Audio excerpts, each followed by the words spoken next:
Welcome to the Daily Wire Backstage Earth Day from Lockdown Edition. I'm your host, Jeremy, the lowercase GK Boring, and because we are good global citizens who don't want to burn fossil fuels or spread the Rona, I'm being joined remotely tonight by Ben, what coronavirus, I just don't like people, Shapiro.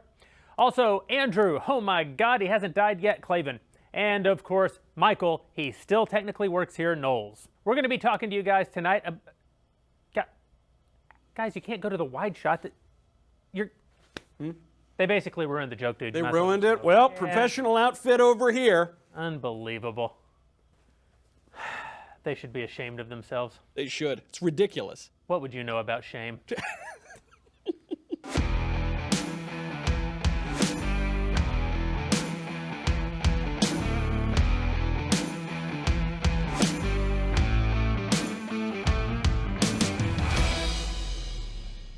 Just really shameful.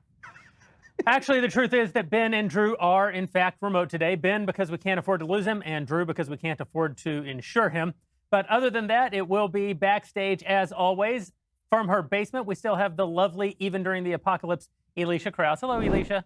I am here, although I think this basement is a lot nicer than the Michael Knowles broom closet that Ben likes to throw Michael into. Hey guys, I'm glad you're all still alive and well, mainly Drew. You've been in my prayers every night. And I just wanted to remind everyone that for the members that are watching at home, if you want to ask the guys questions tonight, head on over to dailywire.com, navigate to that shows page, and then be sure to open up the backstage box and type your questions for all of the guys into the chat box over there. And we got a cool discussion happening after the show tonight. So only members get to ask questions. So if you're not a member, be sure to head over to dailywire.com to become a member and ask those questions for the guys tonight. Thanks, Elisha. You know, I think people are going to want us to talk about things other than the Rona. The news has mostly been depressing for the last month. People are locked in their homes. And, you know, we've done a good job, I think, during our All Access here at the Daily Wire, which we've been doing every day during the lockdown, to talk about other things, be a little bit more lighthearted. And I want to do that today. Obviously, it's the 50th anniversary of Earth Day, or as I like to call it, National Tire Burning Day. So maybe we can talk a little bit about, you just got to take it off. What, this? I can't take it. I don't want to get the Rona. Are you kidding me? All right, fine. Fair enough. I think this is like a Class C felony in L.A., but that's fine. we will talk about things other than the COVID-19, but I do think we should start off because we haven't all been together to have a conversation about this since it's been going on. Obviously, since the last time we were together, the world has changed in many ways, and I would argue that it's changed at least twice. First, we had the onset of COVID-19. Very little was known about it. There was a lot of room for concern. We took the dramatic actions that we've taken, mostly at the state and local level around the country. Then we went through the period of just unbelievably rapid job loss. We're still in that period. The number is 22 million officially right now, but that's just the people who've actually been able to file for unemployment. We all know the real number is 25 million, 27 million, 30 million, astronomical by any measure. And now we're sort of moving into this third wave of the crisis. It's 5 weeks on. We know in large measure what the initial economic damage is. We know a lot more about the virus than we knew 5 weeks ago. We know which models were pointing us in the right directions, which models may have been sort of overly pessimistic. And we know what has happened in certain locales. You know, there's a global pandemic, but there's certainly an epidemic in New York City. There's an epidemic in the north of Italy. We've seen countries like Sweden take novel approaches. We've seen some of the states here begin to contemplate reopening, some of them as soon as Friday of this week, beginning a measured process of reopening. So we're just armed with so much more information than we had. I thought maybe the best way to open up would be to kind of go around the horn and just have everybody weigh in on where you are in this moment.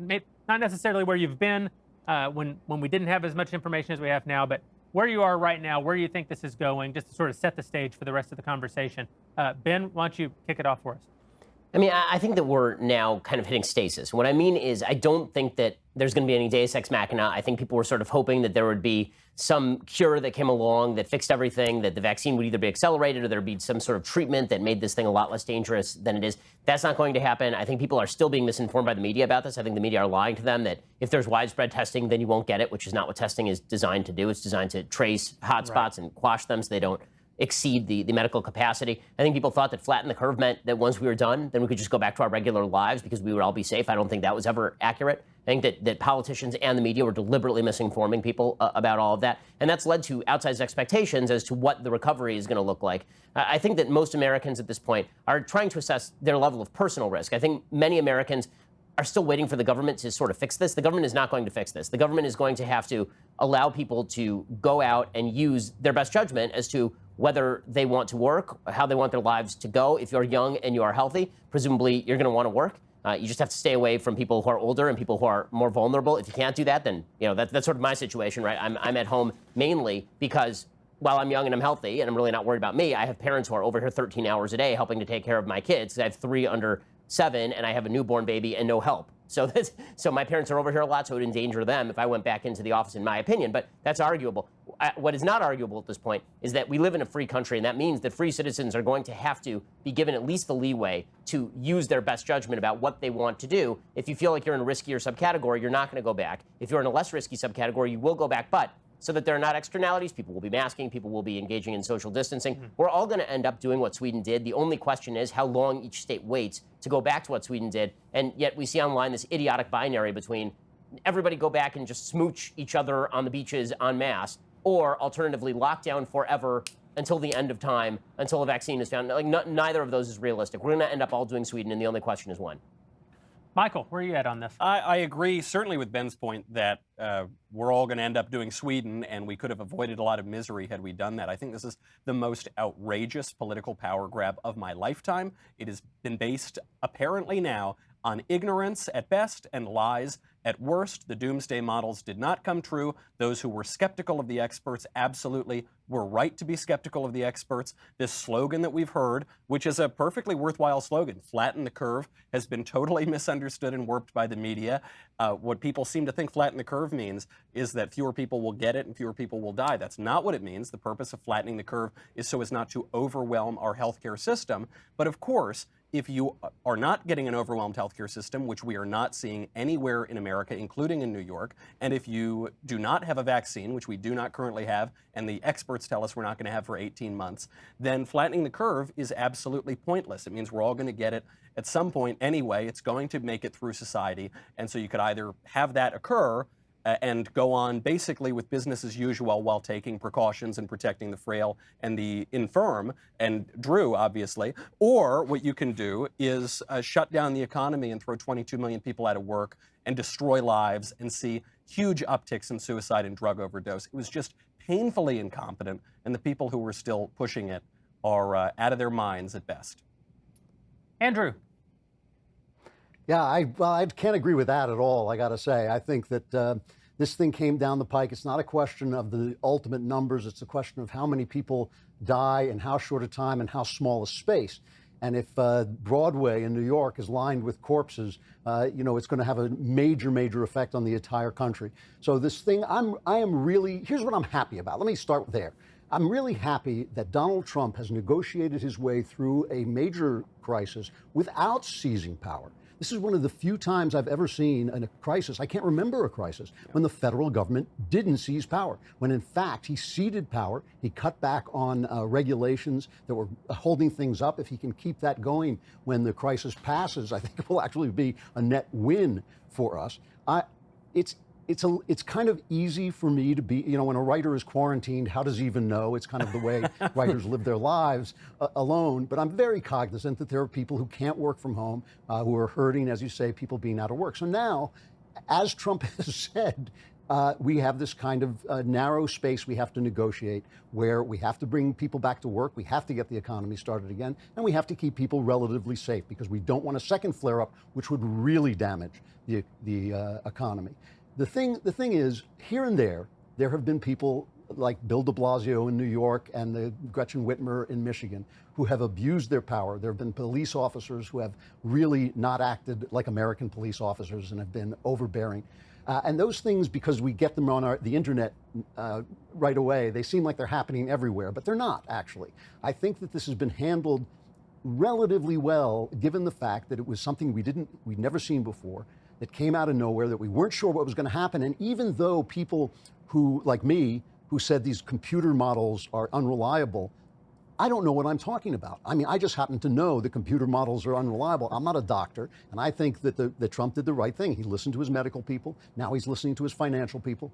And it's just one of those diseases are bad.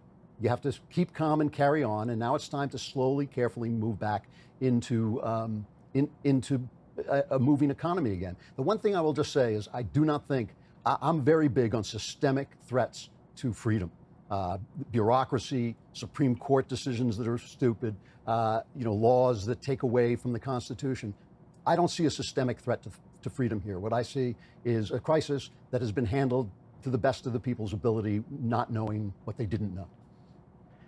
Well, I'm certainly the most radical of the four of us. I was opposed to the government shutdowns from the very beginning. I think that if I had ever believed a model that said 2.5 million Americans were likely to die over the course of 9 or 10 months, maybe I would have thought that the actions being taken by the government were merited. I never believed those models. I think that what's actually going to happen is we're going to lose 100,000 people, which is probably in line with maybe it's twice as bad or even 3 times as bad as a particularly bad flu year, but comes nowhere near heart disease, comes nowhere near what cancer kill in the country.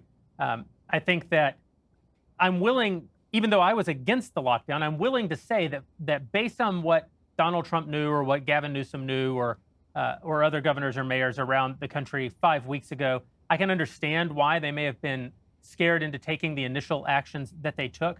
But I agree with Michael and I agree with Ben that now there's no longer any question really as to what's about to happen. We have no cure. We're not going to have a cure. We have no vaccine.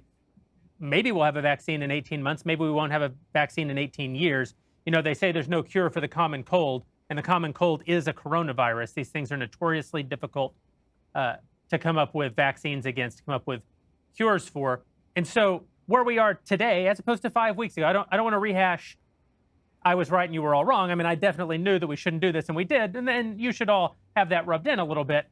But there's not, beyond gloating, there's no point in relitigating it. I'm not suggesting that we need to run people out of town for the decisions they made 5 weeks ago. What concerns me are the decisions being made right now. Why is any part of the country still locked down now that we have realized that this is the blitz, that we're just going to have to, Drew, to your point, keep calm, carry on, and do our part, as Churchill said. This is something that we're just going to have to endure. There is no silver bullet coming. There's a poll out today by Reuters that says 72% of Americans believe that we should not open the economy and go back to work until medical professionals and politicians tell us that it's safe. And that actually illustrates just how bad the messaging has been on this by politicians in the media for the last 5 weeks, because it is not going to be safe. There's going to be COVID tomorrow. There's going to be COVID a week from now. There's going to be COVID a month from now. We'll be lucky if there isn't COVID a year from now. It's possible that COVID-19 is just with us to stay in some form, that it's just something that we'll always have to deal with from this point forward. You can say that 5 weeks ago we didn't know what we didn't know, and that may validate some of the decisions. But today we actually know. There is no difference between opening tomorrow, a week from now, a month from now. Whenever we open, whenever people begin going back to work, they are subjecting themselves to the risk of getting this. Probably at some point, most of us are going to get it. There's probably no way out but through. So while I certainly think that there are steps that we need to take to be as responsible as we can be, ultimately, I don't think that there's any, I think there's basically nothing for it but to take it. Drew, you bring up the idea of if we saw bodies on Broadway, that would certainly have a psychological effect. I don't doubt that there would be a devastating psychological effect of that. I also, though, would say that every day that this lockdown continues, you cannot have 30 million fighting age young people, particularly low income people who don't have savings, out of work for any prolonged amount of time without worse damage than any momentary trauma that we could absorb. And I fear that that's what we're on the brink of. I agree with you, Drew, that the mom being arrested on the playground today is not a sign of systemic lack of liberty, although any lack of liberty I object to. If they take one morsel more freedom than is absolutely required to get us through the crisis, I'm going to bucket that, and I think they certainly have and are. But I agree that that isn't the real threat to our future freedom. But I do think that we're facing the greatest threat to freedom that we've ever faced in my lifetime, and probably in the lifetime of anyone with the small exception of the very small handful of people who still are alive, who are veterans of the Second World War, the living memory of most Americans.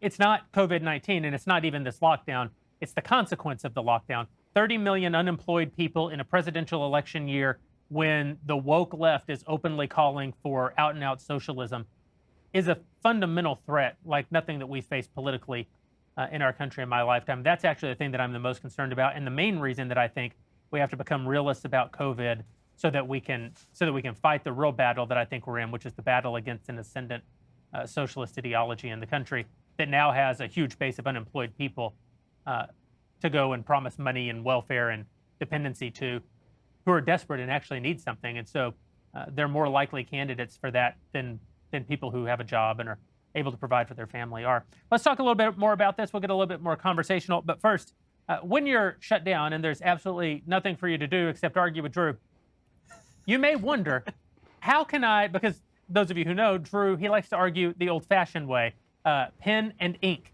Probably quill in his case, strongly worded letters with stamps on the wax seals on the back are exchanged rapidly. Dear sir, I'm sitting in the smallest room of my home. Your letter is before me. Soon it will be behind. The classic Drew rebuttal. How does one do such a thing when you can't even go to the post office? And that's where our friends over at Stamps.com come in, because with Stamps.com, you have basically the entire postal service at your disposal on your computer, right there from the safety of your home. It's a remarkable service. Stamps.com, it beats the post office even in the best of time. Here's what I'll say. When one can go to the post office, does one prefer to go to the post office?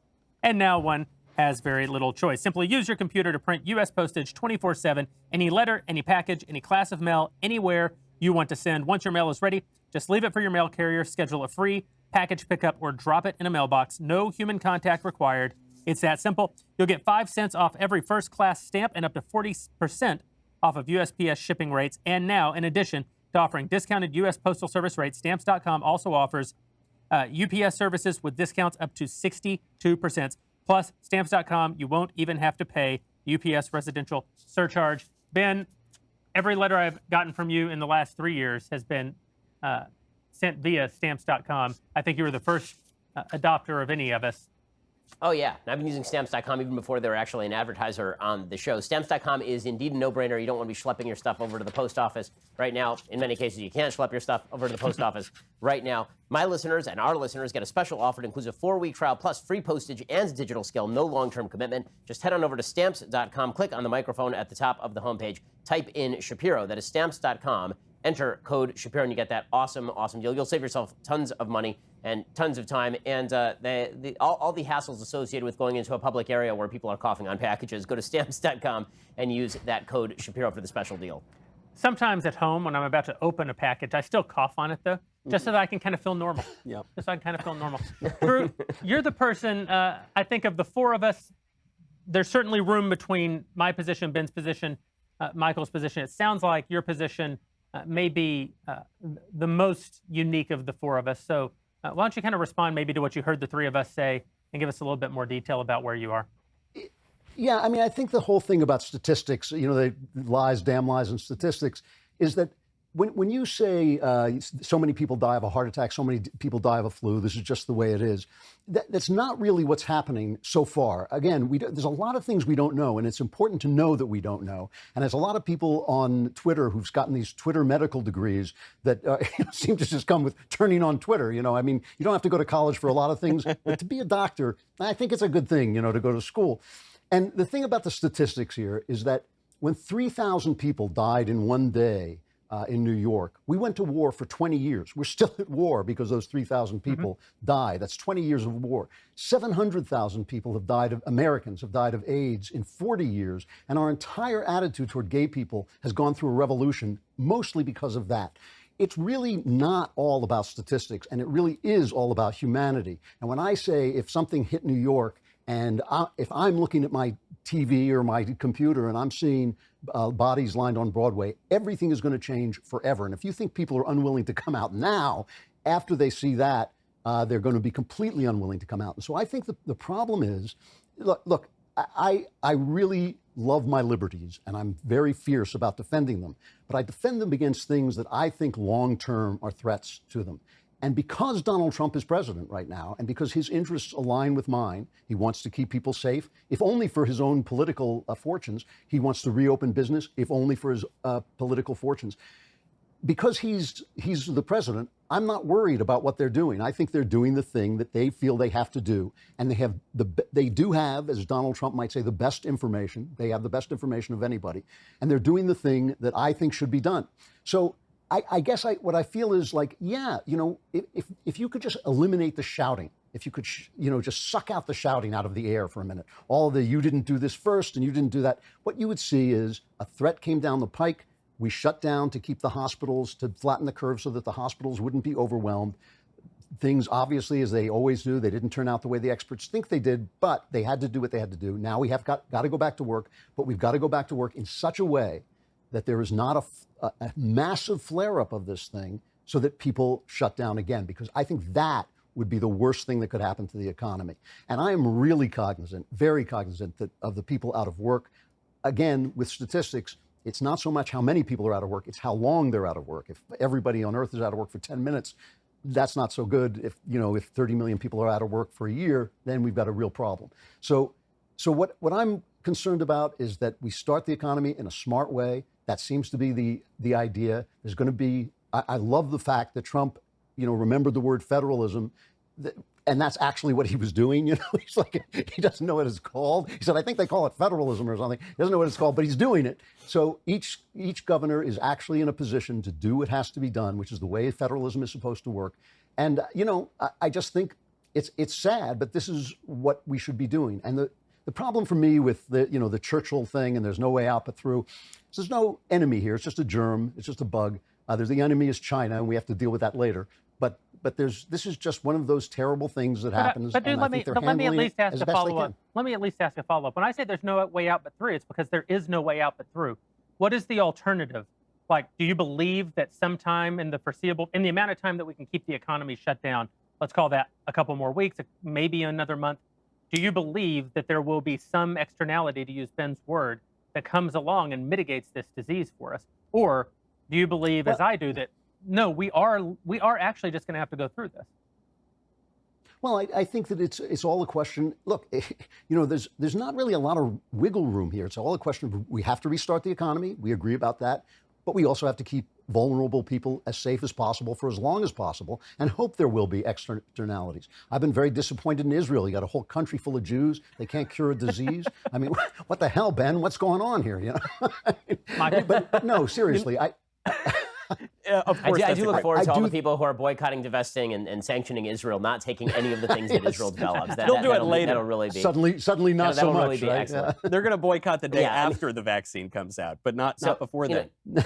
In terms of sort of long-term threats, and Drew, you mentioned long-term threats. There are a couple of threats, and on these I agree with Jeremy that you cannot have 30 million people unemployed this quickly. The government is not capable of filling in that gap. We cannot float this kind of money interminably. I think there are a lot of people who are very happy to float that kind of money interminably. It's not that I think that people are interested in shutting down and locking down forever because they're malicious or evil. I think that what's happening here is that if you are a Democrat governor and you look at the lockdowns, you're saying to yourself, okay, so I'm supposed to balance people's free economic enterprise with human life. I'm going to err on the side of human life. And also this happens to support sort of my political agenda. If a lot of people end up unemployed and then I have to grow government in order to fill that gap, that actually isn't the end of the world. So it kind of is, you almost get a twofer. If you are somebody who is saying, well, if we have a lot of unemployed people for a very long time, and then those people go out and decide that they need to vote in people who are going to completely remake the nature of American rights, then people who want to reopen are going to be like, okay, let's reopen faster. I agree with you. This is one of the times I've been most grateful that Trump is president because he is not obviously attempting to do that, right? He doesn't want that. He wants people to go back to work. He wants to go back to something approaching normal. People have been asking, why has this become such a partisan issue, the reopening? And I think the reason it's become so partisan is because a lot of people are rightly suspicious that there are people who are looking to employ the Rahm Emanuel mentality of let no good crisis go to waste. There are some people in the New York Times who are talking routinely about we need to do Medicare for all now. We need to have a federal jobs guarantee. We need permanent universal basic income. We need wealth taxes, right? Basically, the entire Sanders-Warren agenda We need that in order to solve the pandemic. And, oh, look, an excuse for us to do that is the pandemic, right? The making of pandemic politics normal. I love that Trump hasn't been doing that. I mean, I'm really grateful for that. I think, first of all Americans should be grateful for that, because guess what? The reason federalism exists is because Utah is not New York. And when we talk about lockdown policies, one of the real problems has been the universality of the policies, right? Not all areas ought to be treated equally, and that I'm sure we all agree on. I mean, the idea that Georgia should be opening at the same time as New York City is asinine. I mean, New York City is going to have a major problem for a very long time. And until they have an extraordinary testing regimen in place in New York City to be able to almost block by block identify hotspots and contact trace them, it's going to be nearly impossible to open up New York City. I mean, New York City is the disaster area in the center here. And yes, that's an American city. And yes, if the system is overwhelmed there, that has consequences for the rest of the country. But it doesn't have as many consequences for the rest of the country as the federal government, if it were run by a Democrat, coming in and literally shutting all economic activity from Utah to Georgia to Florida to Idaho, right? Like, these places are not similarly situated. So I'm very grateful that there is local rule. I'm very grateful that there is federalism. And I'm grateful that right now there's someone in the White House who doesn't want to use the crisis as an opportunity to remake America. I'm suspicious that there are many Democrats who seem eager to use the crisis as an opportunity to remake America in ways that confirm their prior political predilections. And that's why it's pretty important that people get back to work if they can as soon as possible. If you can work from, and again, responsibly, right? The key word here is responsibly. And I think that the media are nitpicking. I think the media are going to rallies and finding people who are taking off the masks and carrying around Confederate, like Nazi flags and suggesting that lockdowns are Nazi Germany and yelling at nurses. And like, it's easy to nitpick. But the truth is that the vast majority of people who are protesting to get their jobs right now are people who are not wanting to get a haircut, as moron Don Lemon suggested on CNN. They're losing their jobs. They're in food lines they never thought they would be going to a food bank. Who the hell thinks they're going to go to a food bank? Like, huge numbers of people who are doing this. And they're right. They're right to want to go back to work. It has to be done responsibly. And what that means to me is looking at the risk factors for each population. One of the ways I think the media and the politicians have been so irresponsible is using one COVID case fatality rate. That is wrong, by the way.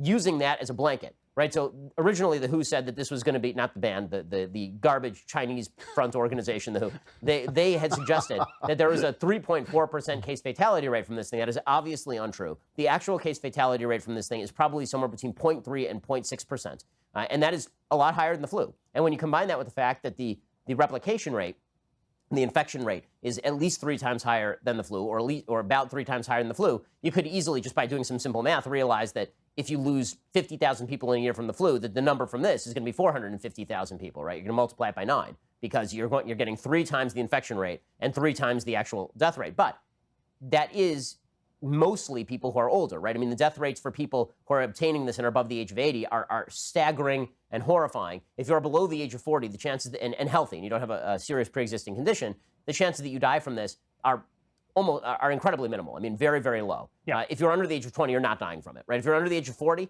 and you are healthy, the chances are excellent. When I say excellent, I mean like 1 in 1,000, like 999 out of 1,000 people who get this and are under the age of 40 and healthy are not going to die from this. And so we should be looking at tranching back in populations that are least susceptible. It's kind of ridiculous that the media not only ignore this, but push out a countervailing narrative, right? What they'll say is things like, well, yeah, sure, it's hitting mostly older people and people with pre-existing conditions, but it could kill anyone. Now, that is utterly unhelpful information. What couldn't right? kill anyone? Anything could kill anyone. Michael, you're the youngest person here and probably the only one who will survive. I am the safest one. Well, I think Ben and Drew are totally right on this federalism point. I think Trump has exhibited very good judgment here in deferring to federalism and to the governors. Unfortunately, the problem is that the governors and the mayors have not exhibited that judgment. And that's what this is about. You know, the reason that this has become a partisan political issue is because politics is partisan. And the left has this idea that they want to remove the political questions from our debate and just export all of it to our exalted experts like Dr. Fauci. And he can make all of our decisions for us without debate. But of course, that's not what politics is. And so, of course, the question is, are the lockdowns helping? Did they prevent the bodies in the street in Broadway? And I think, look, deferring with 2020 hindsight, deferring to Andy Cuomo, he faced a tough decision. He did what he thought was best. The problem now is the politicians who are not changing their ideas based on the new information. And so obviously that did not happen. The lockdowns work when they prevent the hospital system from being overwhelmed and when you can stall long enough to get a vaccine.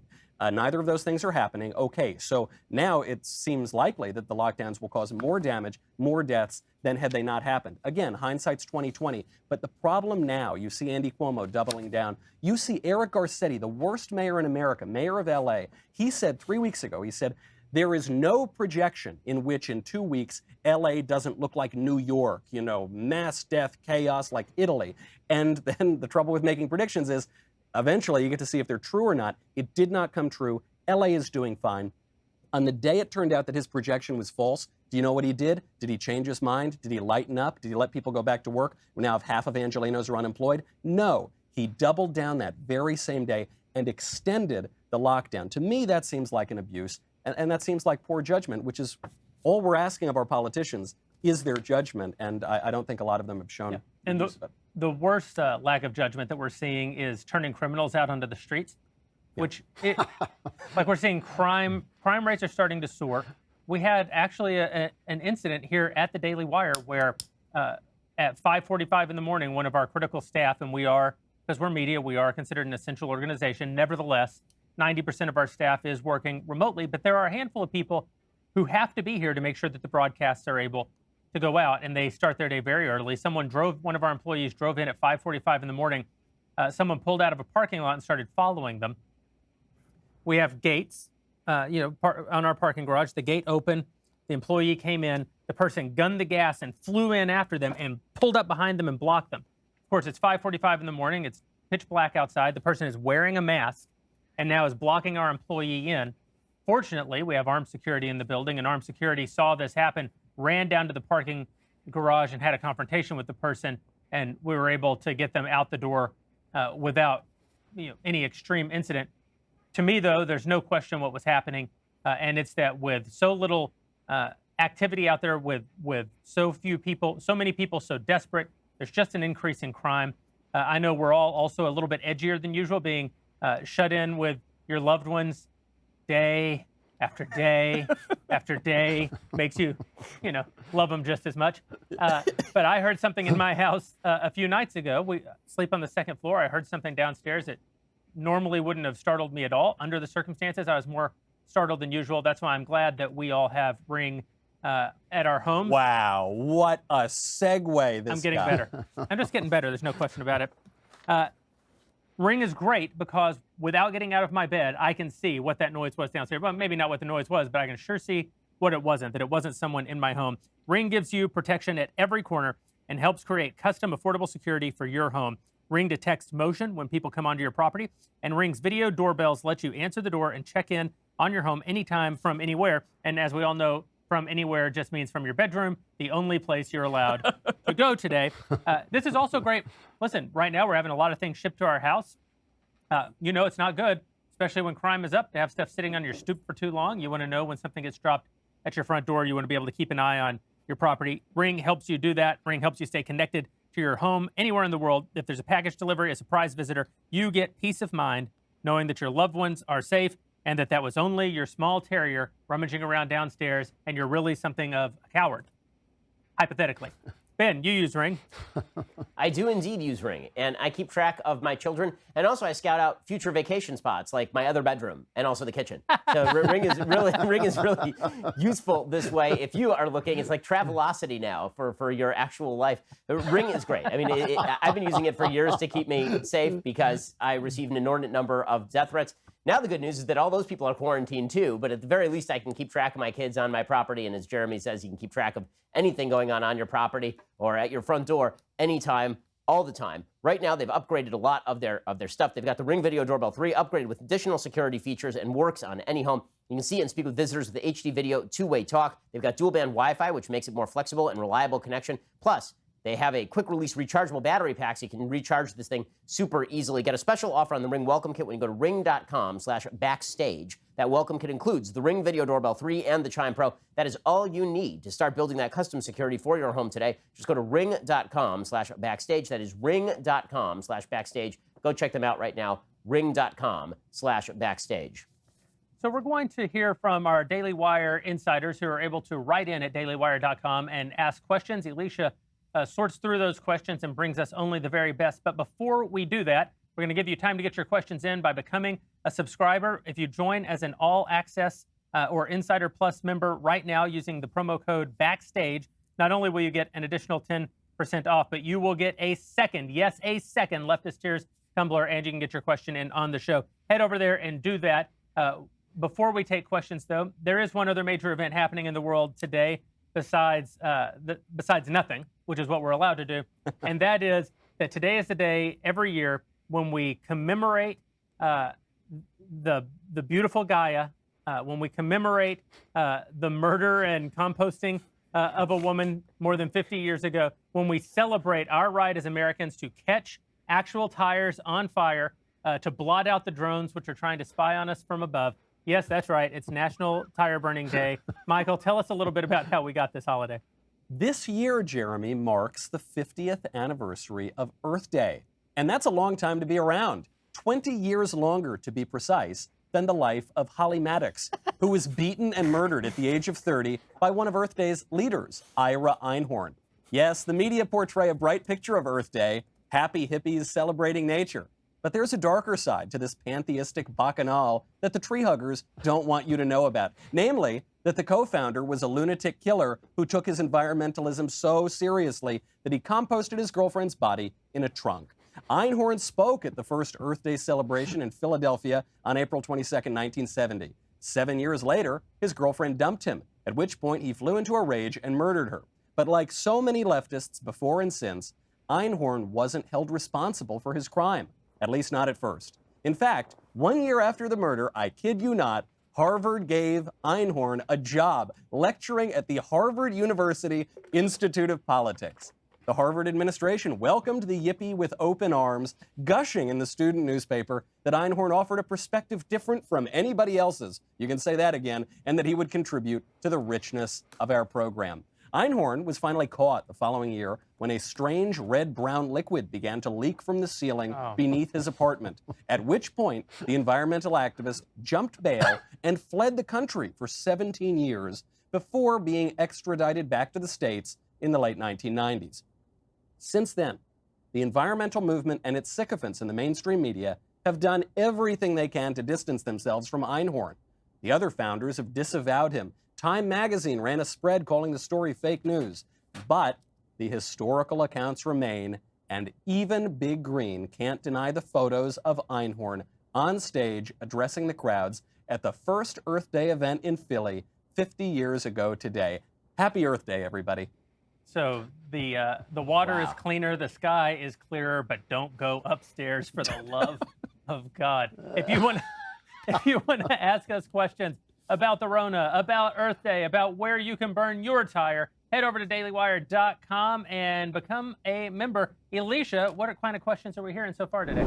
Well, I think an Earth Day applicable one is very important. I'm a big fan of this show, and I just want to make it known that not all Ogies are like the Tiger King, but a subscriber wants to know if there was a Tiger King of the Daily Wire, who would it be? And I just want to add that obviously Knowles is Carol Baskin, right?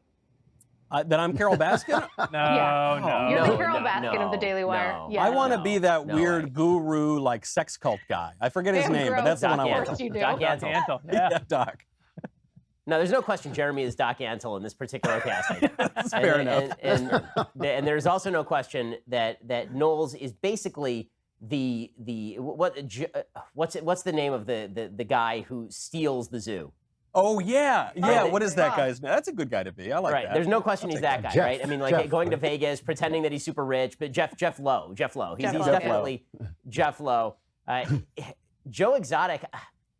Hard to peg who Joe Exotic is. I feel like I actually have an answer. I mean, you do, because I was going to go. Klavan is certainly the reality TV producer sitting there in the hat, right? I mean, there's no question that is who Klavan is. I filmed it all. It was some crazy crap.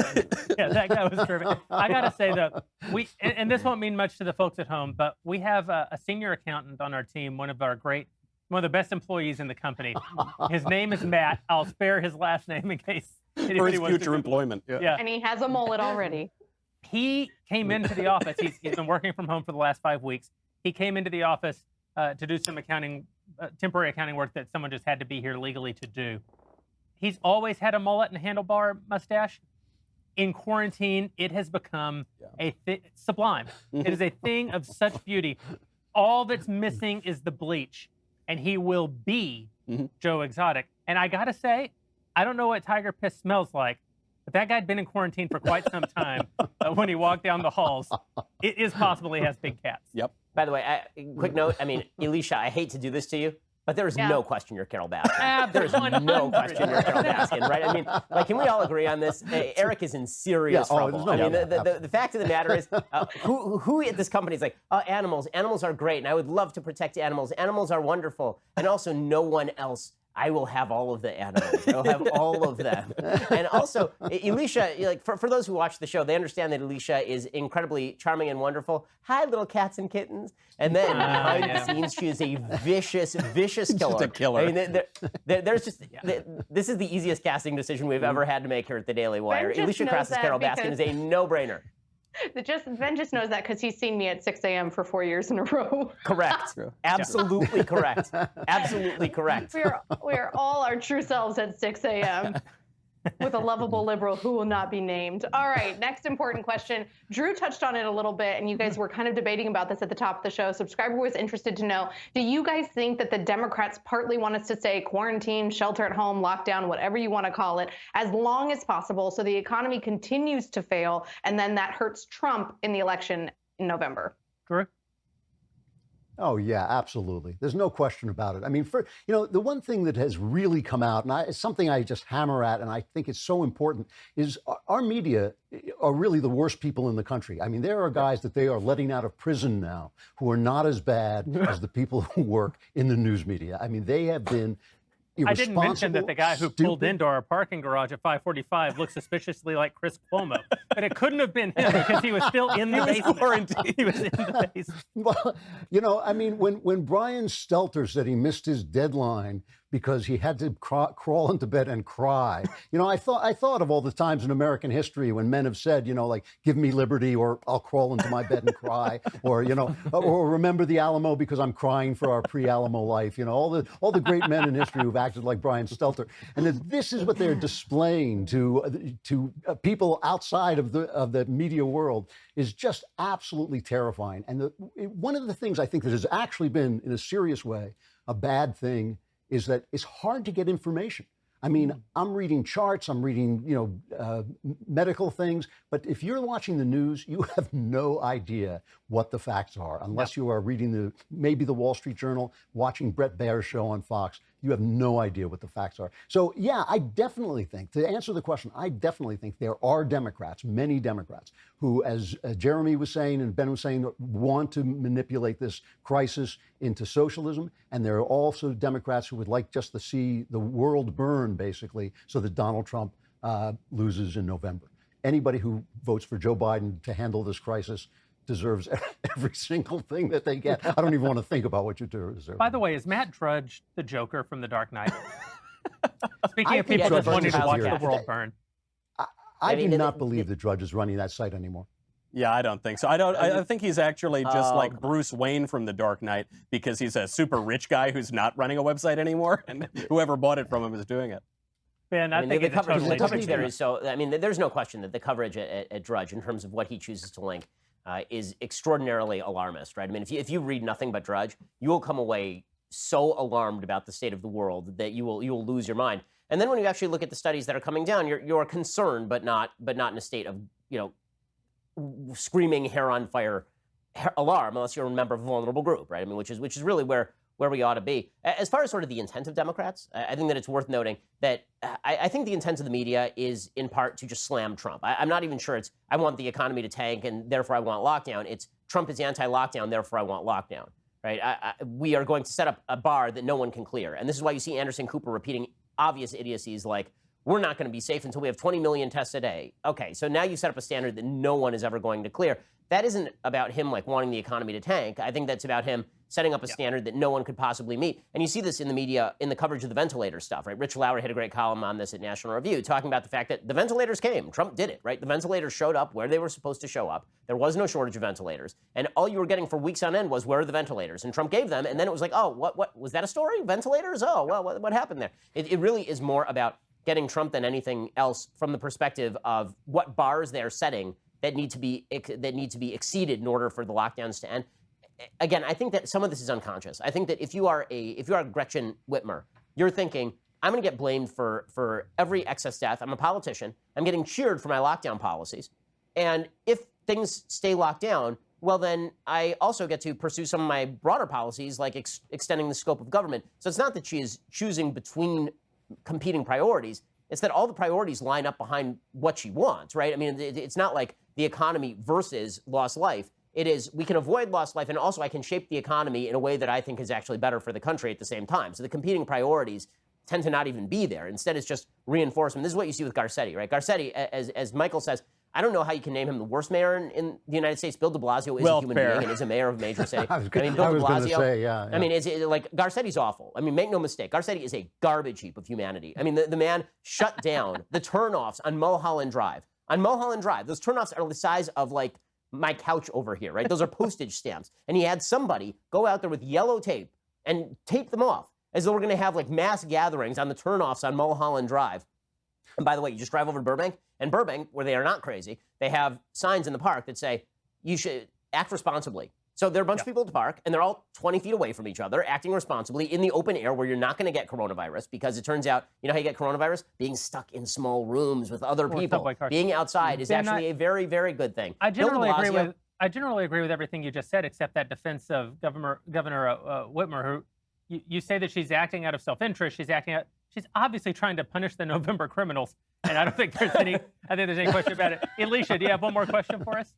I do. Somebody actually has a question, and kind of along the line of the governors and their overreach here. People want to know, what do you guys think that places like Michigan and California are going to do when it comes to reopening of churches and synagogues? I know here in California, Newsom keeps talking about, like, events under 50 people. Does that mean that my church is going to have 10 services a day and rotate out 50 people at a time? Michael? Yeah, I actually think the issue here is more the religious leaders than it is the governors of those states. Some governors have been overzealous and they're arresting pastors and spying on people going to drive through church. That's obviously an overreach. But when I look at California, all of the churches and the synagogues had already capitulated by the time the state got involved. The Catholic Church completely closed down before the state ever raised a voice about it. So I think, frankly, more of the onus is going to be placed on those religious leaders. I don't think it's a fight that the liberal governors are necessarily going to pick. You know, de Blasio, mayor of New York, was blowing off steam, and he said, I'm going to shut down buildings, church buildings permanently. That obviously is ridiculous. I don't think that would ever happen. But frankly, I place a little bit more blame on the religious leaders here than I do the liberal governors, and you know my feeling on liberal governors. So, you know, the one thing that I really like, Drew. Sorry, I've been. The one thing sorry, go ahead, Drew. Well, the one thing I just wanted to say that, you know, my church went online very early, and the fact that you don't have to shake people's hands and wish them God's peace has just been a real benefit. And I'd like to see that just included in all church services forever, that you just don't have to talk to other people or shake their hands. My problem is that in the absence, low point for me. The absence of being able to greet everyone with a brotherly kiss, I'm not sure if I'm straight. a lot of concern. Well, I will say that I am actually very grateful to a lot of the church and synagogue leadership for being early on this. The Orthodox community got smoked. I mean, absolutely destroyed in New York and New Jersey. The number of people who died of this, because disproportionately elderly populations, a lot of intergenerational contact, big parties. In Israel, they had a major hit because of Purim, because that happened right at the beginning of this. And I actually remember, for myself and my family, I started to actually pre-lockdown on Purim. Like, we went to shul, and I looked around, and I felt like, this is kind of uncomfortable. And we were invited to a party, and I said, okay, my parents are here. We're not going to the party. Like, we just can't do that. And so we sort of started that early. I think that it is smart that churches are and synagogues are socially distancing. You also know, by the way, that if there are outbreaks at churches, you know who's going to get blamed. And we see this already in sort of the New York Times' treatment of the Orthodox community in New York, which, by the way, again, shut down pretty early. There are certain very core areas that didn't shut down, and you're seeing those stories covered in excess. But Israel, they shut everything down. If things go wrong, recognize that the media is going to be looking to blame. I mean, they're already preemptively declaring that Brian Kemp killed 1 million people in Georgia, right? Yeah, and they're going to preemptively be looking to blame churches and synagogues. One question for Knowles, real quick. Yeah. What's up with your boy? I mean, can you get your Pope under control? I know. You know, you're talking about the Earth Day stuff. You're over there ripping on Earth Day. You might want to talk to your man over there, because that dude put out the biggest load of pagan garbage I have seen in quite a while. So you know what? His whole nature is taking revenge on you. Like last I checked, that was a pagan thing, not a Christian thing. No, I mean this is the issue. I saw this. He actually made the first version of these comments like 2 weeks ago, and then it came out today. So what I always like to do, whether it's true or not, is say that the Papa Francesco has been mistranslated. People don't understand what he's saying. And now, unfortunately, the Pope sort of encourages this confusion. So I read exactly what he said in the Italian, however he said it, and what he's saying is there's an old Spanish idiom, right? And he's kind of going on and then using this to suggest to the secular press that he's saying that the earth is going to condemn us for our sins or something. And this is really a problem, because if what he is doing is what the press is reporting on, then he's engaging in what's called the pathetic fallacy. Not just pathetic like it's no good, but pathetic meaning it's attributing to inanimate objects human emotions and human desires, which is obviously ridiculous. And one hallmark of this papacy has been encouraging these kind of confusing things in the press. He keeps talking to the journalists who are allegedly mistranslating him. So just a filial bit of advice to the Holy Father is maybe don't talk to the liberal press. I don't know. Probably not going to get an answer on that one. Yeah, I suspect you're going to come up dry, buddy. One of the things I've been doing during the shutdown is trying to broaden my horizons a little bit. I've been listening to so many audiobooks. I listened to Another Kingdom, Drew's fantasy masterpiece. I wanted to listen to the second volume of Another Kingdom, but Drew forgot to release the audiobook when he released the second installment of Another Kingdom. Drew, first of all, what's up? Are we going to get Another Kingdom too? Nope. Yeah, it should be. Knowles recorded it, I believe, and I don't know why it hasn't come out and why they messed up. They messed up in not bringing it out at the same time as the book. But you did record it, right, Knowles? So it must be on its way. We did, and I actually, when I was called in to record it, it was right at the beginning of Are We Going to Lock Down? So I actually burned through this audiobook. I did it in 2 days, so I did these 6 days, sessions. It is done, it's in the can, and It should be online soon. I listened to, so far, Drew's book, 1776. I'm going through the Eric Larson book right now, The Splendid and the Vile, about Churchill in the first year of the war. It's terrific. I'm listening to them all on my Raycon earbuds. The Raycon earbuds, fabulous earbuds. You need a new pair of wireless earbuds. You should get something stylish, comfortable, long-lasting, with quality audio, but that don't take half your paycheck. That's where these Raycon earbuds come in. Their newest model, the Everyday E25 earbuds, are the best ones yet. 6 hours of playback time, seamless Bluetooth pairing, more bass, and a more compact design that gives you a nice noise-isolating fit. Raycon's wireless earbuds are so comfortable, perfect for conference calls, video chats, binging podcasts, listening to Drew's books if they're available. It is the perfect earbud. And I will tell you, it's actually, you don't look like an insect when you wear the E25s. When you wear your Raycon earbuds, they're very discreet. They're very high-tech looking. It's just a fabulous product. I think every one of us here has a pair. Michael, you've got a pair, yeah? I do. I love them. They're fabulous. The thing I like, I'm a very vain person, obviously. I want to look good while I'm listening to my music. I don't want to look like some weirdo with random things popping out. They sound amazing, they look really good, and they're very comfortable, too. Ben? Well, I can tell you my favorite thing about the Raycons, they have a variety of fits for your ear. And if you have a weird ear, not to say I do, but if you do, then they have a card that comes with a variety of fits, and you can actually tailor the fits to your ear, which is great. Right now, you get 15% off your order at buyraycon.com/backstage. That would be buyraycon.com/backstage for 15% off Raycon wireless earbuds. Buyraycon.com/backstage. Again, buyraycon.com/backstage. You get 15% off those Raycon wireless earbuds. Go get you a pair. Every now and then, our director of production, Mathis Glover, comes up to me with an idea. In 5 years, none of them have been very good, but he does often come to me with ideas. He came to me this week with an idea to find out who is the greatest American. And he thought that we could arrive at this by a simple, intuitive quiz. And that's how we came up with this segment called Who is the Greatest American?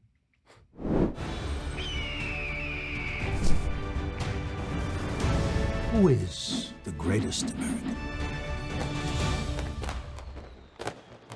All right, so welcome to the quiz. What we're trying to do here is determine who among the Daily Wire hosts is, in fact, the greatest American. And there's only one way to find out, and that's to test our knowledge of the bald eagle. Okay, I'm gonna not get any of these right. Okay. question number 1. Bald eagles are only found in North America. That's true. I'm going to say true. Nailed it. I'm gonna go false. I think that's false. I think they're found in China as well. Well, I don't know. I figured there are zoos elsewhere. That was wrong. It was true. They're only found in North America. That's what I meant. That's what I was trying to say. In what year did the bald eagle become the national emblem of the United States? 1776. Yeah, I know. 1788, answer C. Damn it. 82? I should have gone with 82. Say 1776. Okay, incorrect. 1782. Okay, so the musical 1776 is incorrect. Okay. It's either B or C. I'm going to guess 1788. Ah, come on. 1782. I knew it was one of those. All right. How much does an average adult bald eagle weigh? You know, the last time I weighed one, I don't know. Let's see. I don't know. I've never roasted one. D, 24 pounds. Damn it. 12? Damn it. Damn, can I get redos? 24 pounds? No, incorrect. 12. 12, yeah. A lot of feathers on the bald eagle. 12 pounds. Yeah, come on. That's the way. Now we're cooking. Now we're rolling. Benjamin Franklin didn't want the bald eagle to be the national symbol of the United States. Which bird did he want? He wanted the turkey. That I know is right. He wanted the turkey. I actually know the answer to this question because this is an actual interesting question, right? It was the turkey he wanted to be the national symbol. Turkey. I think he was joking about that, but that's fine. I'll take any correct answers I can. Where would you find the most wild bald eagles? Florida, Louisiana, Alaska, Ohio, California. My guess is either Alaska or California. California? Alaska? Okay. Okay. Well, I had it down to the final two. Oh, Alaska. I'm going to say Alaska because last time I was in Alaska, I was in a town that was like filled with bald eagles, and unless they were migrating to Louisiana, I would say Alaska. All right, that's like three bald eagle questions in a row I got right. I'm going to say Alaska, C. Nice. All right, how long until the bald eagle reaches maturity? That'd probably be another 20 years.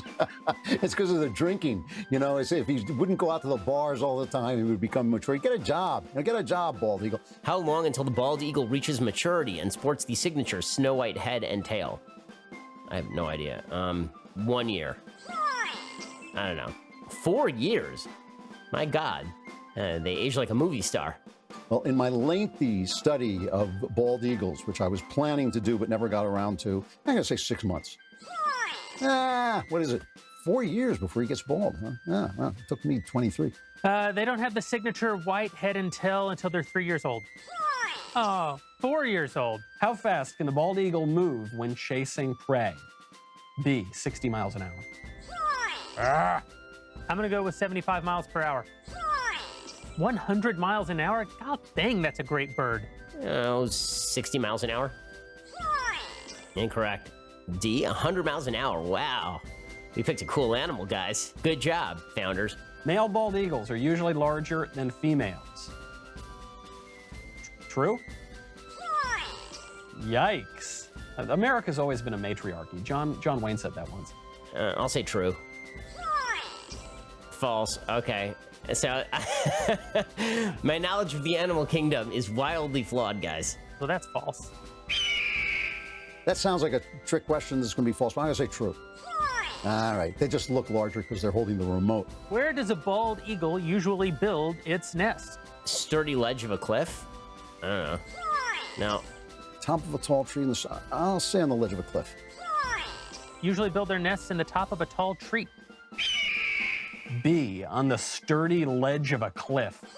I don't care that that's wrong. It's so romantic and dramatic that I'm still going to stick with that one. What size was the largest bald eagle nest ever recorded? Let's see, B. 5 feet deep, 500 plus pounds. Yeah, I'm just going to go for it. 30 feet deep, 6,000 pounds. Why the hell not? No, I know that's wrong. D, 20 feet deep, 4,000 pounds. I should have gone with the SAT strategy, which is always pick the second to the least crazy answer. I don't know, 5 feet deep, 500 plus pounds? How big was it? 20 feet deep, 4,000 pounds? Oh my gosh. I'm going to go all the way. 30 feet deep, 6,000 pounds. 20 feet deep, 4,000 pounds. So I overestimated the greatness of the bald eagle in this one regard. How old was the oldest bald eagle living in the wild? Well, they only mature when they're 4, so I'm going to go 23. No? 23 years old. 38. Oh my gosh. I'm going to say 15. I'm going to say the oldest one was C, 38 years. Boom. How did they date that eagle? How did they figure that out exactly? They like show up every year. Yeah, exactly. They chop them in half and check the rings inside. Like, how did that work? Name as many movie and/or song titles with the word eagle as you can. Oh my gosh, I can't do that at all. Let's see. Where Eagles Dare. Fly Like an Eagle. Eagle Eye. Night of the Eagle. Iron Eagle. What was that song? The wind beneath the wings, I can fly like an eagle. On Eagle's Wings. That's that horrible pop Christian hymn. I'm sure there is a song called The Eagle, so I'll just say The Eagle. When the eagle flies. That's a real movie, right? Legal Eagle. Did I mention Fly Like an Eagle? Did I get that one? I'm sure there's a punk rock song called Spread Eagle. Then what did I get, like 6? I have no idea. Oh, 2, okay. All right, well. That's all I got. I don't know. I give up. That's it. The eagle is not my thing, guys. Whatever, it's over. It's all over. All right. Well, that was humiliating. I'm pretty comfortable with that. And the answers that I got wrong, I think I'm still going to stick with, because the bald eagle is not a real animal in my mind, but just a mythical, larger-than-life symbol of America. And so no answer could be too grandiose for that. Jeremy, you are the greatest American. In fairness, I wrote the questions and still missed 3, so it probably doesn't count. But we have this lovely prize. As the greatest American, I have been bequeathed by Mathis this beautiful bald eagle shirt. Is nobody going to acknowledge that John Voight was in that video? John Voight was in that video? Ah, crazy. The question I thought was going to be on there is, which is more delicious, the bald eagle or the humpback whale? In which case, The answer is yes. the answer is always yes. I want to talk about our friends over at Bravo Company Manufacturing, one of the great companies, almost as great as the bald eagle. These guys love America so much. When the founders crafted the Constitution, the very first thing they did was to make sacred the rights of the individual to share their ideas without limitation by their government. Freedom of religion, freedom of the press, freedom of speech, freedom to petition the government for grievances, freedom of assembly. Freedom of the press still exists, so the First Amendment, it's still doing pretty well. The second right that they enumerated was the right of the population to protect the First Amendment using force. You know how strongly we believe in these principles here at the Daily Wire, and that's why we are all for gun owners. All 4 of us, many of our other employees, I believe, Michael, you and I are both owners of Black Rifles, and we can say with certainty that Bravo Company Manufacturing, one of the great companies, they were started in a garage by a Marine veteran more than 2 decades ago. Bravo Company Manufacturing builds professional-grade products which are built to combat standards. That's because Bravo Company, they don't believe that your gun is for hunting. They don't believe that your gun is for sport. They don't believe that your gun is for a nice ornament above your mantle. If you live in some movie house, do people really put guns above their mantle? They believe, as we do, that your weapon is for your protection, the protection of yourself, of your family. And for that reason, if you're an American and you own a firearm, you need that firearm built to combat standards. You need that firearm to be built with rigorous standards so that you can depend on it if, God forbid, you're ever called upon to use it for the purpose for which it was actually created. Ben. To learn more about Bravo Company Manufacturing, they're awesome people. Head on over to BravoCompanyMFG.com. You can discover more about their products, special offers, upcoming news. That is BravoCompanyMFG.com. Really stellar folks. You should check out their awesome videos. Meet the people who make their products at YouTube.com/Bravo Company USA. Now's a good time to be armed, I think. So I think BravoCompanyMFG.com would be a good stop for you on the interwebs today. And check out their videos to YouTube.com/Bravo Company USA. Fantastic videos that they put out, by the way, very informative. A lot of they're entertaining, and it's not only the right of an American to own a firearm. I believe it's the responsibility of an American to own a firearm. Head over to Bravo Company Manufacturing. With us today, by popular demand, because people often write in. And when they write in, one of the things that they say is, Matt Walsh isn't on the show. When are you going to have Matt Walsh on the show? Why isn't Matt Walsh on the show? And I always say, because Matt Walsh lives on a freaking farm on the East Coast. He checks for sunlight twice a year.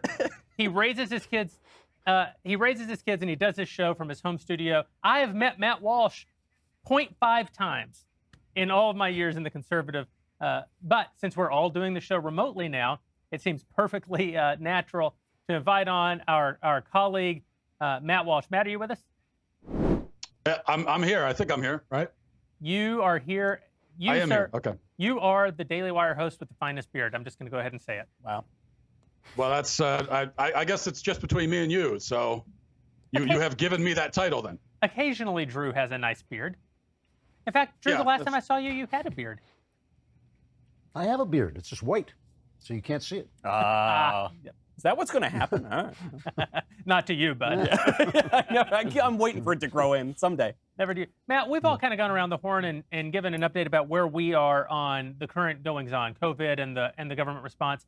I think we should give you that same opportunity. Just give us a brief catch-up of where you are on the topic.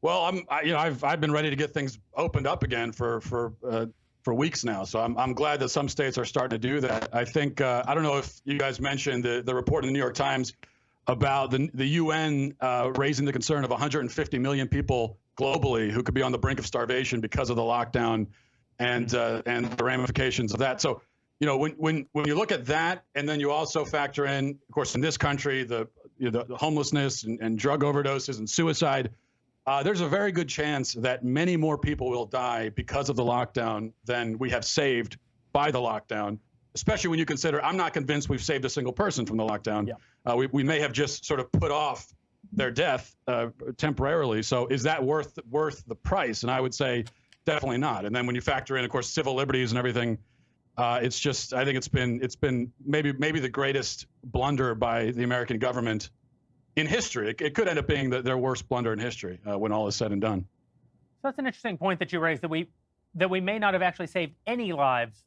from the lockdown. And I think this is something that we have talked about. We haven't gotten very specific on this show. And that's Ben, you've talked about this on your show.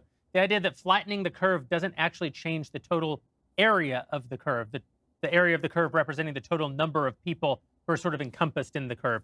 But that when you flatten it, you also extend it out. And since you can't extend it backwards because time moves linearly, you're just extending it out in front of you into the future. How are Dr. Fauci, how are the other people who are leading sort of the federal government's response to this, I won't say so-called experts. They're certainly experts at things at which I'm not an expert. I don't know if that means that we should defer the running of the country to them, but they certainly know more about virology and epidemiology than I do. What are the experts been saying right now about the actual projected death toll as a result of the lockdown? So the latest that I've seen is still from that IHME study, which was obviously being downgraded in real time. And it was a curve-fitting study. It wasn't a study where they were sort of trying to intuit what factors went into this. They were just looking at various curves in various countries and then basically averaging them. And as more information came in, the studies got more accurate. They're suggesting still, last I checked, about 60,000, 61,000 deaths in the United States. But that's by the end of June, I believe.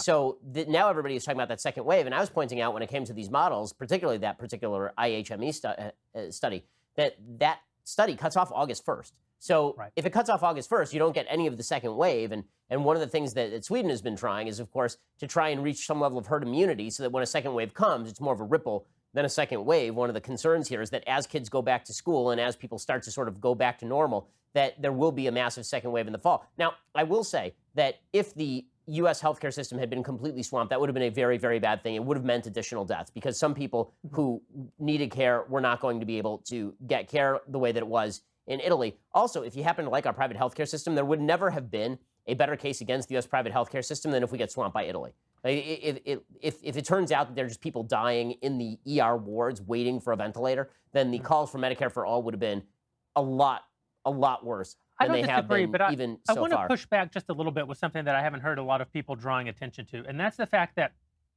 actually our healthcare system is largely shut down with the exception of the response to COVID-19 itself. A lot of hospitals, no elective surgeries, but it's not just no elective surgeries. I know people who are pregnant who have not been able to get in and see a doctor in the last month. I know people personally who have not been able to get chemotherapy for their cancer treatment within the last month because hospitals are laying off staff. They can't bring people in. They're afraid of the liability of bringing people in with COVID rampaging the way that it is, in particular people with cancer or other diseases. Do you think it's possible? 600,000 people die in the country every year just from cancer. If you take 1 month of cancer treatment off of the table, I mean, you could see 60,000 extra fatalities in the country just from the care that we're not giving people in other high risk categories. Have you seen any science around that yet, or is it just one of the things we haven't number of gotten to? excess deaths? I mean, so far the number of excess deaths this month is a lot higher than it was this time last year. Yep. So to suggest that on the tail end there might be more death, again, that is possible. But I think that it's hard to imagine that the tail end death rate for what are basically emergency surgery was still available during this time. If you're talking about elective surgery, which again for many people is not elective, right? Some of those surgeries are deeply important, hip replacement surgeries and all of that.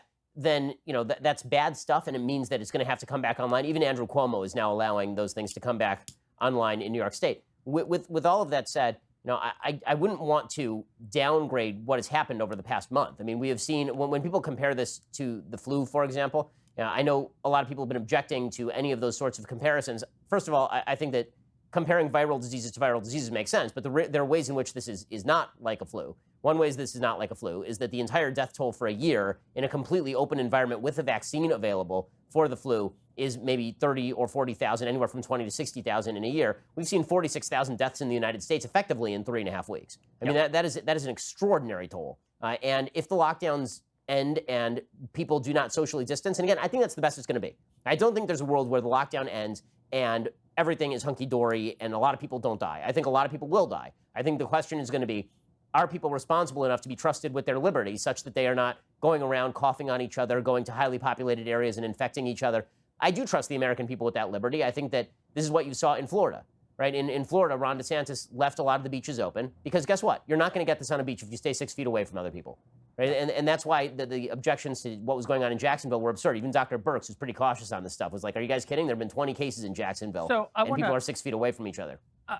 Matt, I want you to speak, if you can, to something Ben just said. The only place, Ben, I'll push back is when you say, 30 to 60,000 people die in America from the flu in a year. But that's not quite right. The flu season is a fairly short piece of the year, 3-4 months. So, of course. No, that's a calendar year. I mean, the flu dies off during the summer, and then it comes back during the fall. I mean, during a calendar year, 30 to 60,000 people, 20, 60,000 people will die. We've seen nearly that many people die in a month. I mean, and there's no question off. that in this month we've seen an unbelievable number of fatalities. Certainly that's true. It has yet to be seen, will COVID die down also during the summer? Will it also have that sort of seasonal aspect to it? Matt, the one interesting piece of what Ben just said, though, is we do have a vaccine for the flu.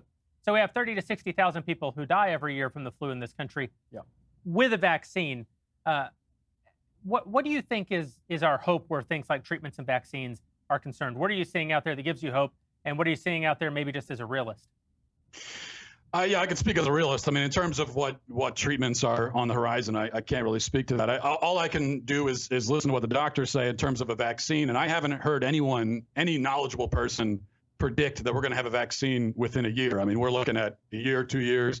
If they even come up with a vaccine, that's the other thing. We're acting as though it's definite there will be a vaccine. There might not be one. But if there is one, it's going to be years, it's going to be quite a distance in the future. So the point is, Ben raises, well, can we trust Americans with their liberty? Well, eventually we're going to have to, no matter what. And so it seems to me, either we can trust people to go out and be responsible or not. And if we can, then what was the point of the lockdown? Because we could have just done that to begin with. And if we can't, then we're going to have to face that eventually anyway. And I don't see what delaying it really accomplishes because, yeah, we avoided overrunning the hospitals in the last couple months, but it doesn't mean that it can't happen whenever we do open up because we're going to have to open up before the vaccine comes. The other thing I'd also raise is we're looking at this and it's way too immediate. Like we're looking at, what's happened in the last month or 2 months. We're trying to solve the problem in a span of months. Really, the story is going to be told over the course of many years. I mean, even something like, look at the Great Depression. People point out that during the height of the Great Depression, suicide rates actually did not spike. That's the claim anyway. But if you look at the late 1930s, you did see a spike in suicide rates. And I think the reason is because people are having their lives destroyed. They don't kill themselves immediately. It's an over a course of time, and then they just give up and they fall into despair. So we have to look at this. We have to take we're expecting results way too quickly, I think, and we're judging things in a much too immediate fashion, I think. Yeah, because that is the question. You know, I think to Drew's point, when you're looking at these politicians and they've got something, they have no idea what it is, China's been lying, the WHO's been lying, sure, you give them a little bit of grace because they want to err on the side of caution. That's fair enough, but we did not overwhelm the hospital system. I think now there's a lot of evidence we would not have overwhelmed the hospital system. We don't know yet. I mean, I guess we'll have more data on that as this goes on. Was this more widely spread than we thought it was? Did it hit us earlier than we thought it did initially? Who knows? If the lockdowns did not do anything to mitigate the overwhelming the hospital system, if that wasn't a factor, then we need to reassess immediately, because then, to Matt's point, it will have served no purpose other than, I suppose, a psychological purpose. We feel good that we're doing something. And perhaps a fact-finding purpose. Like we didn't know 5 weeks ago the things that we know today. Exactly, yes. This is why I always objected to the lockdown, but I'm willing to concede that I was an extremist on it, and that perhaps the lockdown was warranted 5 weeks ago. The question is, does it continue to be warranted today? Drew, you have a unique experience that I don't believe any of the others of us tonight have, which is, you've done work with suicide hotlines. You're married to a professional therapist who helps people deal with these psychological problems and some of the hardships that can befall a person in life. What kind of concerns do you have about increased suicidality and even generational problems, like the generational effects of unemployment, alcoholism, increased rates of suicidality, increased rates of teen pregnancy? Do you think those are legitimate concerns, or do you think it's too early for those to be things that we're overly worried about?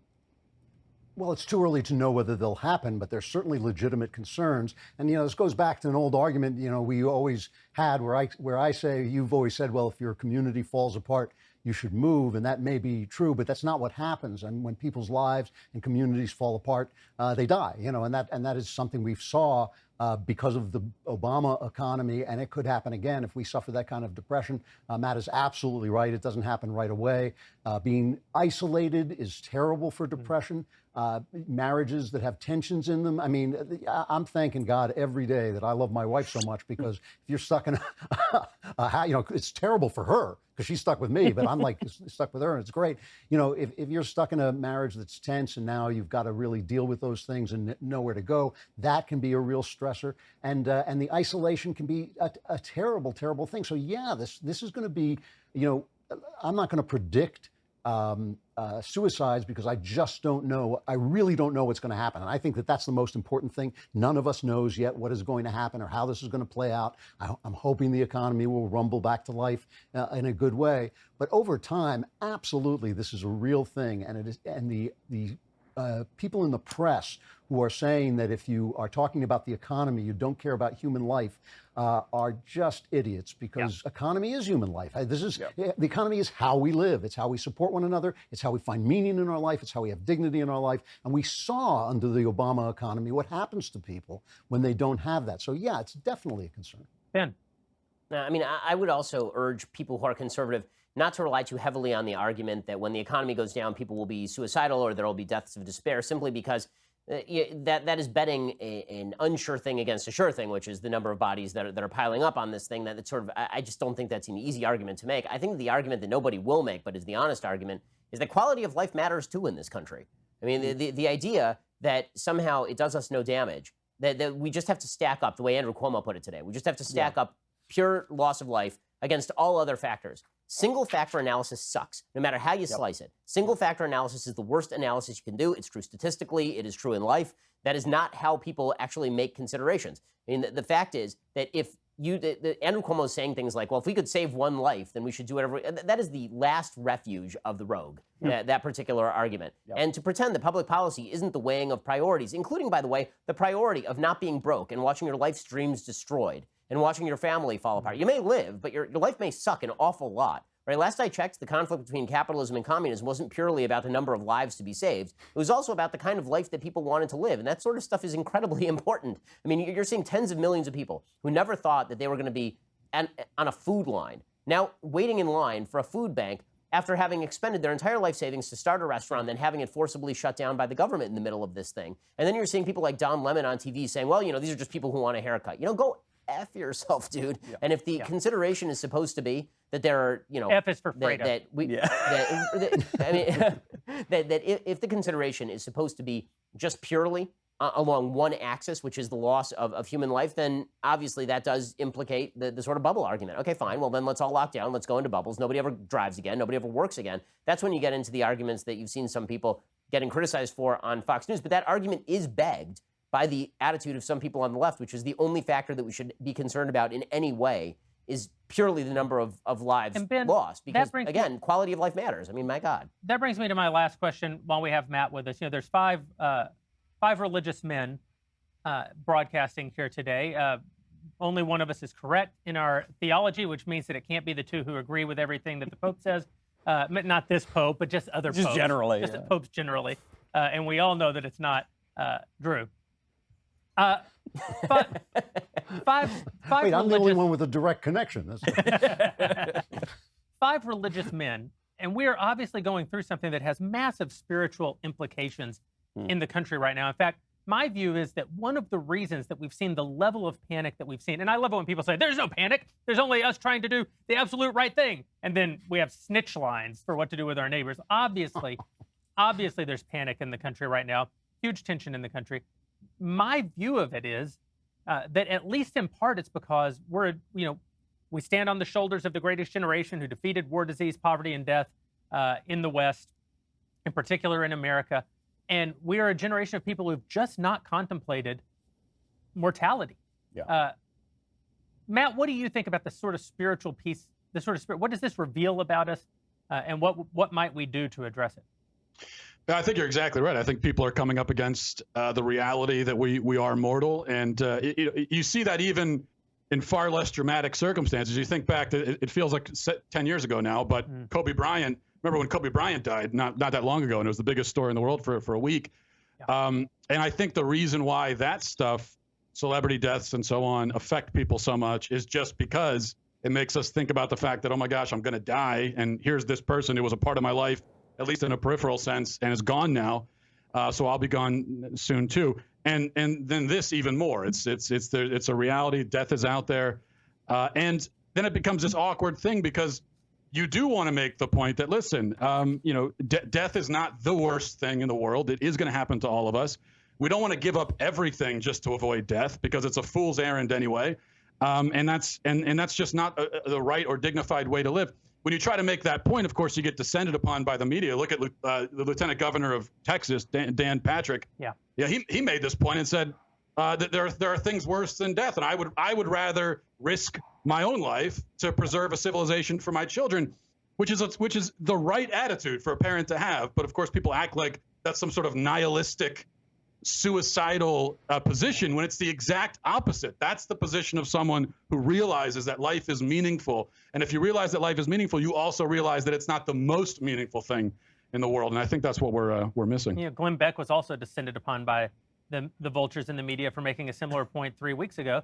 It was actually a really good point. His point was, there are things that I'm willing to die for, and I'm willing to die to keep 30 million of my countrymen from going through that kind of despair. He wasn't calling for recklessness, but he was calling for a shift in perspective. Michael? Yeah, this was the thesis of one of the greatest speeches of the 20th century, Ronald Reagan's A Time for Choosing. He said, the people to our left, they say better red than dead. I mean, Andrew Cuomo more or less said that today. And he said, that isn't true, but when did this idea begin? Should Moses have refused to lead the Israelites out of Egypt? Should Christ have refused the cross? Should the patriots at Concord Bridge have refused to fire the shot heard round the world? There are things in life that are worth dying for. Of course there are. And there's something really beautiful about this carnage of coronavirus. There's actually a little beauty hidden, tucked away there as a silver lining, which is that it began basically on Ash Wednesday, which is the beginning of Lent, when you have what's called the memento mori. You were told, remember, man, you were dust, and to dust you shall return.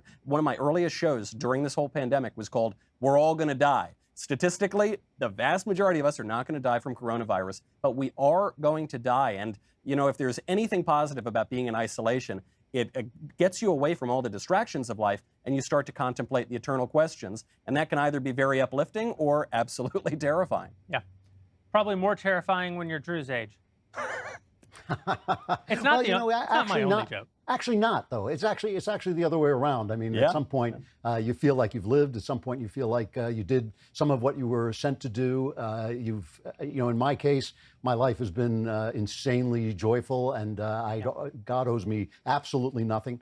But to Michael's point, what he said is really true. Is the one positive thing about this is to stop for a minute, to get away from distractions, to get away from the business of your life. For those of us who are not necessarily in desperate financial straits, does give you a moment to sort of say, well, wait a minute, what was I doing that for? Why was that so important?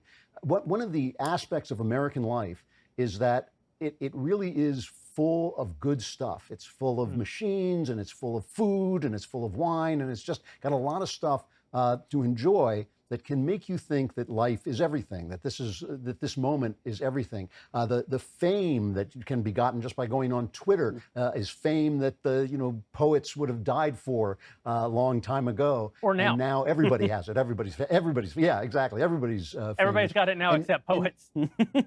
Except poets, yeah. But no, suddenly you realize that there's a reason rich, famous people commit suicide. There's a reason they're unhappy and they drink and they have 1,000 divorces. Is because suddenly you find that's actually not what life is about. Life is about a lot of other things. And when you have a certain amount of time to confront your mortality, but also to confront the quiet, just the sheer quiet of not being distracted, it can be very edifying. Welcome to Shabbos, bitches. He's the host of the Matt Walsh Show. Matt Walsh, thank you for joining us, and thanks for being a great contributor to Daily Wire, even though you are rarely a contributor to Backstage. Well, and can I just say that I want to predict that our friend Jason over at Media Matters he's gonna that moment from Michael when he said that there's something beautiful about the carnage, that's gonna be on Twitter tonight. I'm just predicting it right now. that guy, Matt. The thing that's beautiful for Media Matters, explainer, for Media Matters, he doesn't mean the dead people and all of the carnage. He doesn't mean any of that. He's just let them take Knowles. Knowles, go. The thing that you guys don't know. Just cart him away like the Ghanaian grave carriers. Just go, Knowles. The thing that you guys don't understand about that guy Jason and all the other people at Media Matters, I'm actually paying them. They're my publicists. The only reason people watch my show is they cut my clips, so I'm very grateful to them. Matt, thank you for being with us.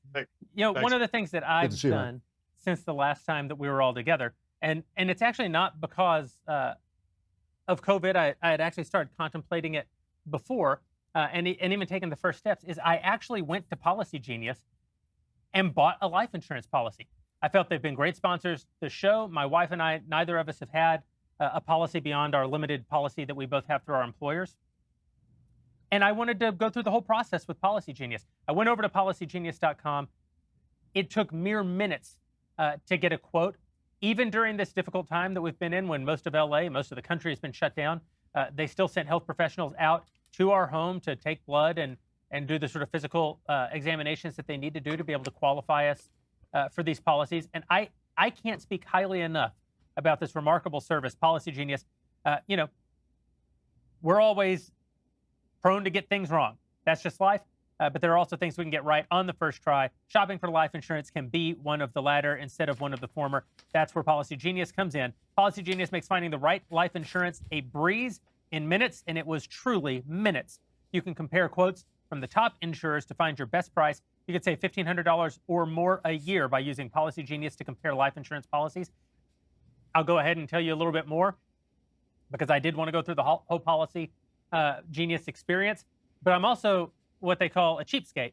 And so once I got my quotes from Policy Genius, I will confess to you that I went to a whole other carrier and got a quote before I decided to pull the trigger, and Policy Genius blew them away. I won't say who I got that quote from. It is someone well-known in our space who also offers life insurance. Policy Genius absolutely came in with the best quotes. Made it super simple, both for myself and my wife. And life insurance is not the only thing that they offer. You can also get your home, auto insurance, disability insurance. Take care of yourself. Take care of your loved ones. Now's a good time. While we're all contemplating mortality, it's also good to think about what happens in the wake of our mortality. Who do we leave behind? What kind of needs do they have? What sort of responsibilities do we actually still have, we incur those responsibilities now, and they remain even after we're gone. Life insurance is one of those. Being able to provide for your family is one of those, and you can do that at policygenius.com. Ben. Well, here's the deal, folks. There are lots of things in life that you regret. I regret having hired Knowles. I'm going to regret it more in the coming days after what he just said, the idiot. But the fact is that one of the things you shouldn't regret is buying life insurance through Policy Genius, because you will be doing it right. Go check out Policy Genius right now. In just a few minutes, you can find your best price and apply at policygenius.com. We all get things wrong from time to time. At least get your life insurance right with Policy Genius. I believe that we have Elisha Krause back with us to bring us some questions from our dailywire.com All Access and Insider Plus members. Elisha. Absolutely. And for people that want to be able to ask questions during this backstage or future backstages, by the way, be sure to head on over to dailywire.com, because there's that special happening right now where you can get not one, but 2 leftist tears tumblers. So all the more reason, even if you live alone and you're sheltering at home alone and you don't feel like doing the dishes while you just chill on the couch and eat snacks and watch Netflix all the time, then that's okay. You can have 2 to rotate out while you wash, or hopefully you're a good conservative who's gotten married and is making lots of babies, so then you and your spouse can have one too. So head on over to dailywire.com. That's if you become a Daily Wire Insider Plus or an All Access member, then you can get the 10% off code using Backstage over at dailywire.com. All right, this is an interesting question because we've talked a lot before. I mean, in American politics in general, every guy seems to get elected to office and 4 years later they have aged an insane amount, right? So do you guys think that Donald Trump has aged at all in the last 4 years, or has he aged more since all of this COVID stuff happened? Donald Trump has not aged a day. Not a minute. It's unbelievable. Not a minute. No, you know the reason for this. Just sort of like go ahead, Knowles. You make your joke and then I'll make mine. This is, I mean, it's almost not even a joke that you saw Obama age like 300 years in the 8 years he was in office because he hated being president. He loved campaigning. He was really good at that, but he was not good at being president. And Trump, it's like he gets younger every day. He loves fighting with Jim Acosta so much that he is now holding daily press briefings. The guy, he's like, he's going to be 10 years old by the time this is all over. Okay, so now I'm going to make my joke. Okay, so have you ever left, like, I remember back in the days when my family did not keep kosher, and you would get, like, McDonald's fries, and then you would just sort of, like, leave them in the car, right? And then you would come back, like, a year later, and there's no mold on them. They looked exactly the same. That's Donald Trump. It turns out that organic does not do you good. When your entire diet, your entire life consists of nothing but fast food and Diet Coke, it's actually like formaldehyde for the body. Like at a certain point, you just become that, right? He's actually, you don't need a wax figure of Donald Trump is a wax figure of Donald Trump. Yeah, I believe So it he's was. I believe it was. aging. I believe it was Jay Leno who said once that you could bury a chicken McNugget. 1,000 years later, someone could be digging. They'd find it and they go, "Ah, a chicken McNugget." This is exactly right. And as opposed to like Joe Biden, right? Like Joe Biden is somebody who it seems tried to stay healthy, ate a salad every once in a while, but then he tried to backfill this thing. You can't backfill it, okay? If you're going to go full fake, you got to start at like age 20 and eat nothing but artery hardening food and just never exercise, right? You got to keep that life force in place. Yeah, never exercise ever, because we all know that expends your life force. Biden like goes for walks and he challenges people to push-up contests. And the plastic surgery was an attempt to backfill time. And so what's happened is that it's had an outsized impact on him to the point where his forehead actually now extends from the middle of his face all the way to the back of his head. And the rest of his face has actually been crammed into the bottom half of his face. His eyes are now millimeters away from his mouth. And that has not happened with Donald Trump. Donald Trump is just, he's like the portrait, he's like the portrait of Dorian Gray. He never ages, except the reverse, because the portrait is also him. Right? The portrait is just a mirror for Donald Trump. All of his sins never actually accrue to anyone. And also, they do not age him. It's pretty incredible. What sins? Donald Trump likes to live a life where you don't really have to ask for forgiveness. That's a great point. Fair. You know, when Obama finally endorsed the last man in the room because the potted plant with "Vote for Me" finally fell over, so he said, "All right, I'll endorse Joe Biden." And I heard that voice again. I have to say, it was like a drill in my teeth. It was just that droning, worried, pompous voice. And then you hear Donald Trump, and they say, well, there's going to be a depression. And he says, I built a great economy before. I'll do it again. That's how you stay young forever. It's like, what could you say? There'll be a nuclear war. I'll bring everybody back to life. It's like, I think that attitude is just good for you. Alicia. All right, speaking of nuclear war that Drew just mentioned, somebody says Kim Jong-un with a question mark and says that you guys should have no context necessary. Well, that's fair. I would say it's more like Kim Jong unlikely to be alive. Am I right? Am I right? Well, the most amazing thing about you should be fired for that. The most amazing thing about the Kim Jong-un story, because truly none of us know. It's a closed society. It's very difficult to get information. Donald Trump doesn't know, although he wishes Kim Jong-un well, because he knows him very well. I'm sure Dennis Rodman may have an inside scoop that we. The real story here right now, there may be a story of a transition of power. There may be a story of a complete new day for North Korea, but we have not arrived at that story yet. The story we have arrived at is how badly CNN handled the rollout of this story and how there will be no mention made of it anywhere, no consequences, nothing. That's where we've arrived with the media, is no matter what they do, no matter what prediction doesn't come true, no matter what story is completely false, no matter what false narrative they peddle, it gets memory hold so fast.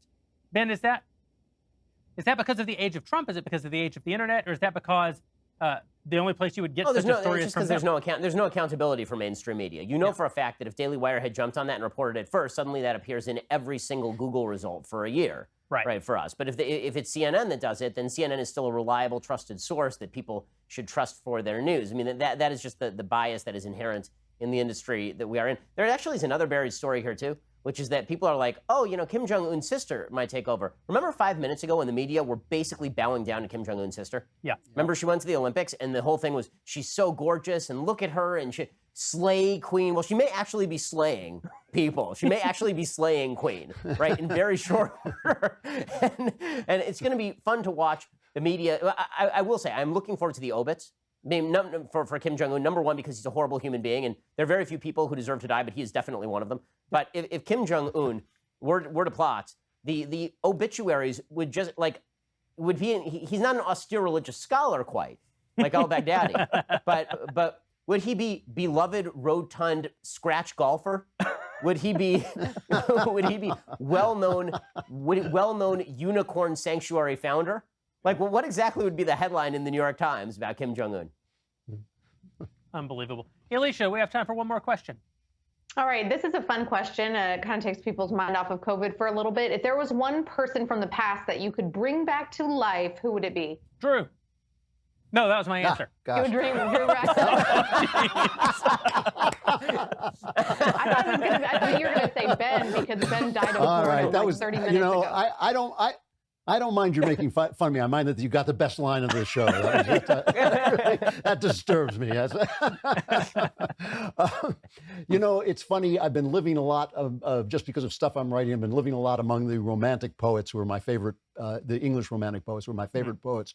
And I've always wanted to meet John Keats. He lived for a very short time and did some of the greatest poetry in the history of the world. And he had an amazing mind, and he was one of the very few poets who was a decent human being. He's just been much on my mind of late, and I just would love to sit down and talk to him. Michael. I guess I'd have to go with Dante. I want to go way back. I don't want to say Reagan or Washington. I want to go all the way back to Dante, because Reagan, he was a pretty quiet guy. He didn't have a lot of friends. He was very loud publicly, but privately he wasn't. Washington was apparently kind of stern. I think Dante, he's a guy I could get 10 or 20 drinks with and really probe him, and have a great time. So I'm going for him, also because there hasn't been a great poet since John Keats. So, I want to bring one of those guys back. Ben. I mean, the obvious answer is Moses, because I have questions. I have some serious questions. Yeah. I will give an answer, but I'll also give a faux answer, which is a friend of mine once said, it's too bad you can't bring Jesus back to life. Imagine what he could have accomplished if they hadn't killed him. Which, if you're a Christian, is one of the great. You got to reread the story, You got to reread. Absolutely. I probably would bring Washington. I'm fascinated by Washington because he was such a singular figure historically. There's very few men in all of history who were as central to the moment in which they lived as he was. Truly, if any other person had been in the position that he was in, I don't think we would have had the country that we have. That said, I'm sometimes struck by the fact that he died, and his death is terrible because he basically bled himself to death, right? He basically killed himself by believing in a barbaric practice of bleeding when you have a fever. Otherwise, he'd still be with us. And yet, his death came, as with almost every aspect of his life, his death came exactly when it probably had to occur in order for us to remain America. Because as things fell into more and more disarray after he left office, there's more and more call for him to sort of step back up. You know, John Adams wanted to bring him back in a military capacity, bring him back as commander-in-chief. And so it's fairly amazing that he did every single thing that he had to do to give us a country, including dying when he did. Ben. Guys, well, you know, we've all gotten this answer wrong. And when I say the correct answer, you're all going to acknowledge it is the correct answer. A person who you would bring back from death so that you could ask questions? Absolutely. Jeffrey I know Epstein. where you're... Jeffrey Epstein. Jeffrey Epstein. What did you say? Jeffrey Epstein. No, out of the news. I honestly thought you were going to say Carol Baskin's first husband. Yeah. Right, exactly. But Jeffrey Epstein has so much more to tell. I mean, all Carol Baskin's first husband has to say is, that was a mistake. But Jeffrey Epstein, man, that guy's got some stories to tell. Yeah. Another guy who probably died right when he had to save our country.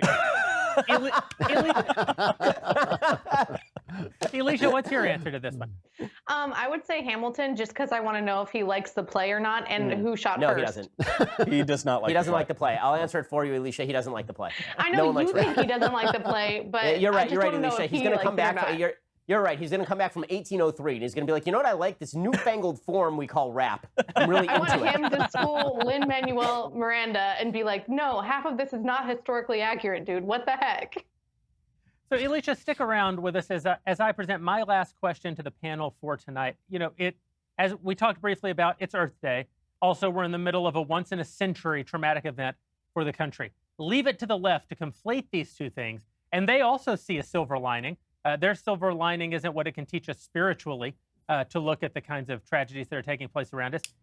To them, the silver lining is humans are dying and not burning fossil fuel. Yep. And this isn't a joke. It's not hyperbole. There was an actual story out today about how we've cut carbon emissions for 2020 by 6%. And if we do that every year for the next 10 years, we'll be on track to accomplish the Paris climate changes, the Paris Climate Accords projections. Ben, you got into a little bit of a war on Twitter over this today, which I always appreciate.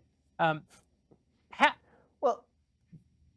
the guy's a tool bag. I mean, Eric Holdhouse is the name of the guy. So he tweeted out, he's like, well, this just proves that we can do it, guys. It's like, I have questions. Yeah. Like, a few 100,000 people are dead and the entire world economy is destroyed. So we could. But we're 1/10 of the way. We're 1/10 of the way there, Ben. Exactly. I feel like there's some downsides that are being ignored. That in this little calculation that you've done here.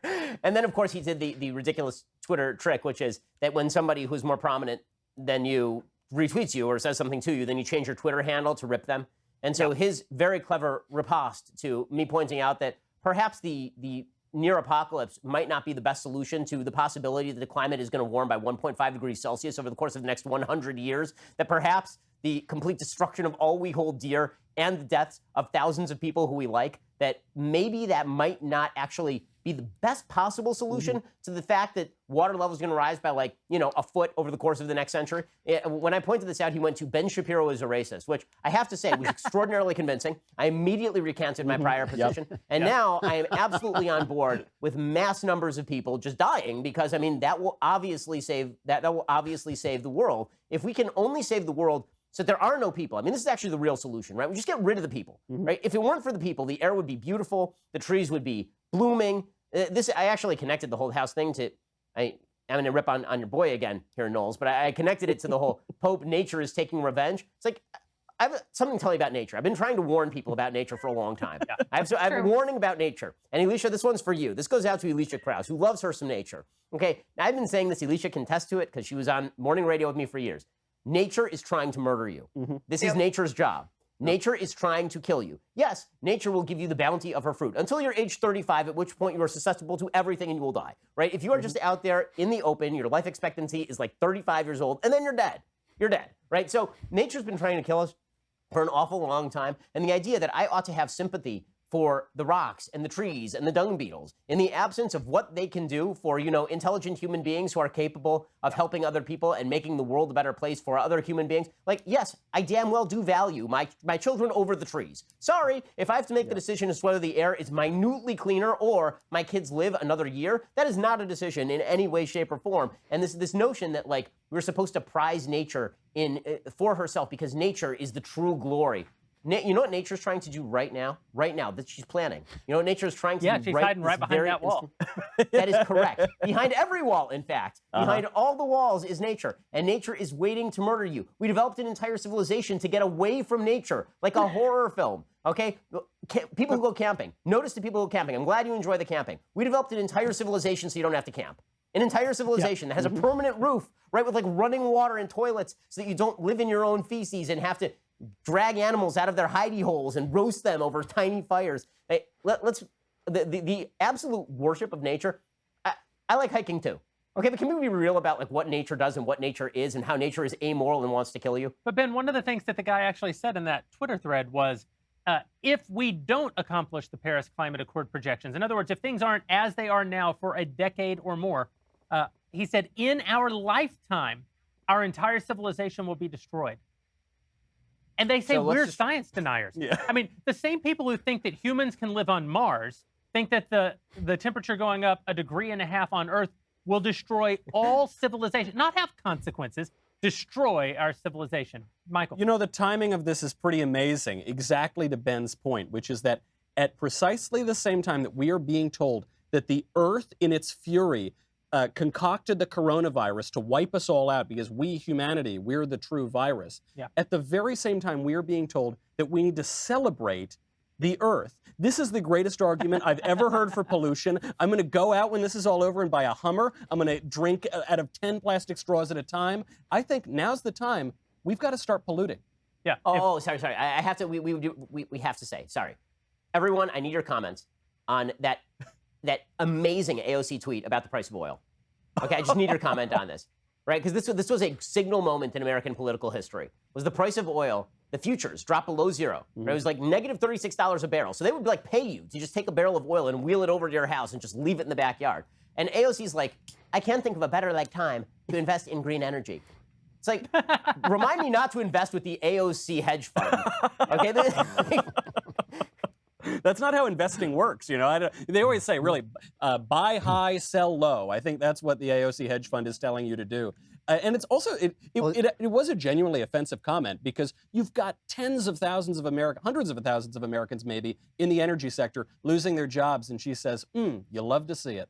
That's what she said. You love to see it. This is the thing that has been revealed is how incredibly much they detest the working classes. They hate us. They hate the people who work. And I shouldn't include me. I mean people that they're supposed to be the defenders of. Yeah. Socialism is supposed to be workers of the world unite. They hate them. And I would just like to add that Earth Day, I always like to say this at least once on Earth Day.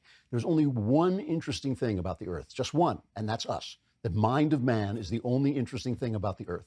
When somebody once said to me, I would give up every human being to preserve the beauty of the tiger.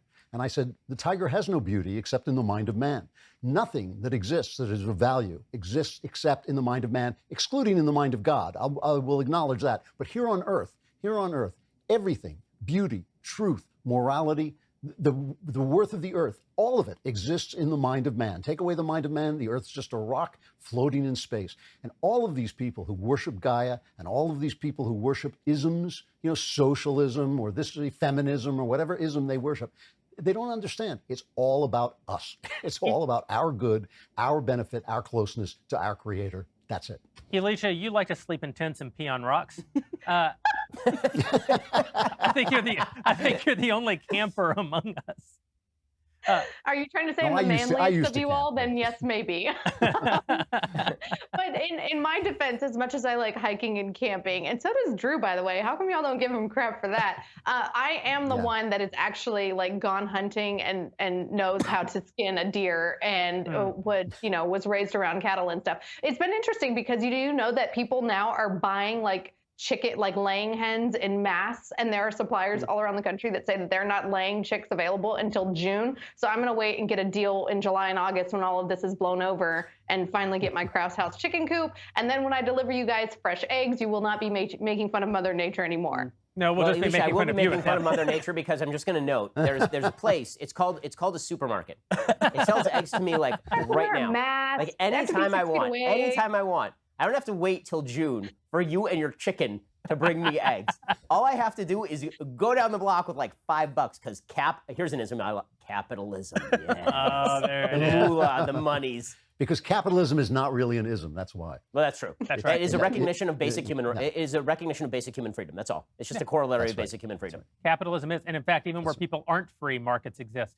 Guys, thank you for tuning in and joining us for our lockdown edition of Backstage. If you are a Daily Wire Insider Plus or Insider or All Access member, listen, we're grateful. Thank you for supporting us. If you're not, hey, head over to Daily Wire right now. We do have this special on right now. You can get a second Leftist Tears tumbler for the price of one membership.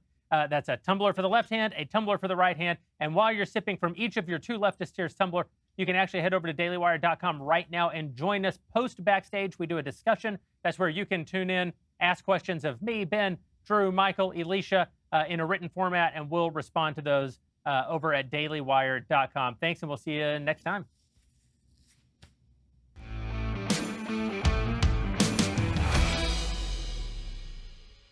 Daily Wire Backstage is produced by Robert Sterling, directed by Mike Joyner. Executive producer, me. Supervising producer is Mathis Glover.